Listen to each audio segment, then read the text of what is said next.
السلام علیکم ناظرین، گرد و پیش چینل کو سبسکرائب کیجئے، بیل آئیکن کو کلک کیجئے۔ میں ہوں رزدین رضی اور آپ کے ساتھ آج بات کروں گا اسی ایشو پر جو سب سے اہم ہے، اور وہ ایشو ہے کہ افغانستان کے سفیر کو اور سارے سفارتی عملے کو اسلام آباد سے واپس بلا لیا گیا گزشتہ روز، اور یہ معاملہ 2 روز قبل شروع ہوا تھا،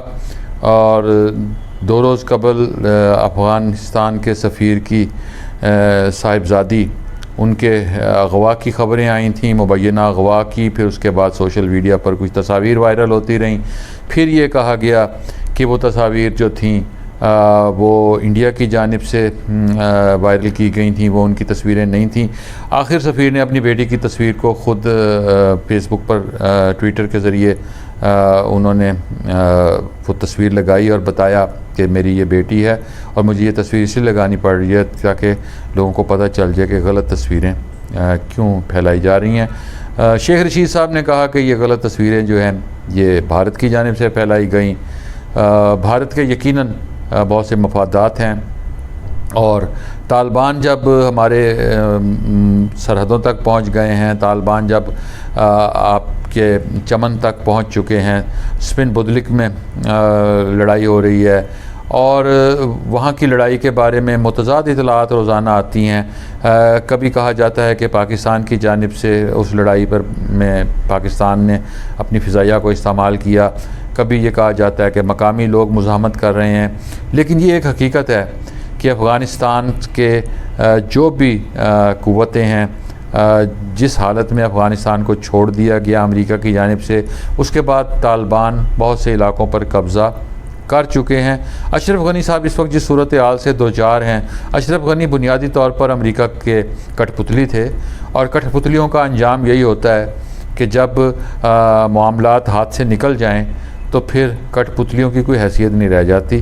اشرف غنی صاحب کی بھی کوئی حیثیت نہیں رہ گئی۔ ان کے جس قسم کے بیانات آ رہے ہیں، جس طرح وہ پاکستان پر الزام عائد کر رہے ہیں کہ پاکستان طالبان کی حمایت کر رہا ہے،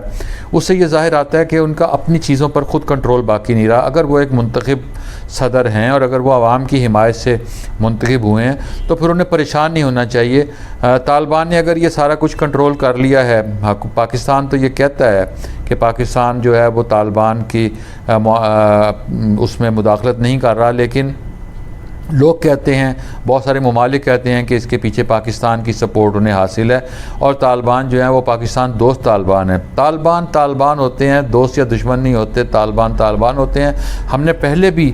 یہ دھوکہ کھایا تھا کہ اچھے طالبان اور برے طالبان کی لڑائی میں ہم شامل ہوئے تھے۔ بے نظیر بھٹو صاحبہ نے طالبان کو اپنے بچے قرار دیا تھا، کہا تھا یہ میرے بیٹے ہیں، اور بعد میں وہ خیر انہی کے ہاتھوں ماری گئی تھیں۔ بات صرف اتنی سی ہے کہ ہم اس لڑائی میں کیا غیر جانبدار رہ سکتے ہیں، اور کیا یہ لڑائی دوبارہ پاکستان میں فرقہ وارانہ کشیدگی پھیلانے جا رہی ہے، اور کیا اگر ہم نے شمالی اتحاد کو اس ساری لڑائی سے باہر کر دیا ہے، سارے منظر سے باہر کر دیا ہے، تو کیا وہ جو شیعہ ایلیمنٹ ہے افغانستان کا، اور وہ جو وہاں کے بہت سارے لسانی معاملات ہیں، اور وہاں کے جو ہزارے ہیں، کیا وہ ان سارے علاقوں میں جہاں سے طالبان ایک خاص فرقے کے لوگ اکٹھے ہو کر آئے ہیں، سفید پرچم لے کر آگے بڑھ رہے ہیں، اور وہ چمن تک پہنچ گئے ہیں، کیا پاکستان مستقبل میں امن و امان کو اس طرح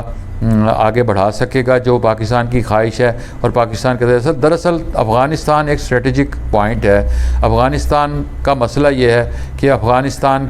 کی بدقسمتی یہ ہے کہ وہاں امن کے نام پر بدامنی پھیلائی گئی، وہاں لوگوں کو مارا گیا، وہاں مختلف قوتوں نے ہمیشہ کھیل کھیلا۔ اس کھیل میں ایران بھی شامل ہے، اور اس کھیل میں سعودی عرب بھی شامل ہے، اور اس کھیل میں پاکستان اور انڈیا بھی شامل ہیں، لیکن اصل جو لوگ ہیں وہ اس کھیل سے لا تعلق ہیں۔ عوام جو ہیں ان کو اس کسی کھیل کا حصہ نہیں بنایا جا رہا۔ اقتدار کی لڑائی میں، مارکیٹوں تک رسائی میں، منڈیوں تک رسائی میں، تجارتی روٹ میں کبھی بھی عوام کا کوئی عمل دخل نہیں ہوتا۔ اگر ہم گزشتہ روز جو داسو ڈیم پر ہونے والا دھماکہ ہے اور اس کے نتیجے میں داسو ڈیم میں جو کچھ ہوا اور جس طرح چینی انجینئر وہاں جا رہے تھے اس میں سے کچھ مارے گئے اور کچھ زخمی حالت میں ہیں، اور اس کے بعد جس طرح وہاں ڈیم پر کام روکنے کی پہلے خبر آئی اور پھر یہ آیا کہ کام بحال کر دیا گیا ہے، اگر ہم اس ساری سچویشن کے ساتھ ملا کر دیکھیں گے تو ہمیں چیزوں کو سمجھنے میں تھوڑی سی آسانی ہوگی، لیکن بدقسمتی یہ ہے کہ ہم چیزوں کو ملا کر نہیں دیکھتے۔ امریکہ جس طرح افغانستان کو چھوڑ کر گیا، ہمیشہ کی طرح امریکہ جس طرح نکل گیا، ہم نے اس کے ساتھ توقعات رکھنی ہی نہیں چاہیے تھیں، لیکن افسوس یہ ہے کہ ہم نے اس کے ساتھ توقعات رکھیں۔ وہاں بھارت کی بہت ساری سرمایہ کاری تھی، بھارت نے وہاں بہت کچھ انویسٹ کیا ہوا تھا، بھارت کو وہاں منہ کی کھانی پڑی۔ بھارت اس وقت زخمی سانپ کی طرح لوٹ رہا ہے، اور طالبان اگر پاکستان کے حامی ہیں تو پھر انہیں قبضہ نہیں کرنا چاہیے۔ اور اگر مجھ سے یہ سوال کیا گیا آج کہ اگر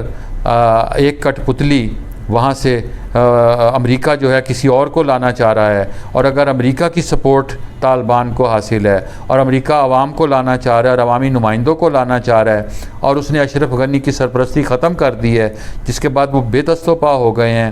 تو کیا یہ طالبان کے حق میں بہتر ہوگا، افغانستان کے عوام کے حق میں بہتر ہوگا؟ میرا یہ خیال ہے کہ اگر صدر جو بائیڈن نے واقعی اشرف غنی کا ساتھ چھوڑ دیا ہے تو پھر انہیں کسی اور کٹ پتلی کو اس طرح نہیں لانا چاہیے، انہیں پھر وہاں الیکشن کرانے چاہیے، وہاں انتخابات ہونے چاہیے، آزادانہ اور منصفانہ انتخابات ہونے چاہیے، قبضے کی بجائے انتخابات کے ذریعے اگر وہاں عوام کی قسمت کا فیصلہ ہوگا تو وہ افغانستان کے دیرپا امن کے لیے بہت اہمیت کا حامل ہوگا۔ ہمیں امید رکھنی چاہیے کہ افغانستان انتخابات کی جانب اور کسی منتخب حکومت کی جانب جائے گا۔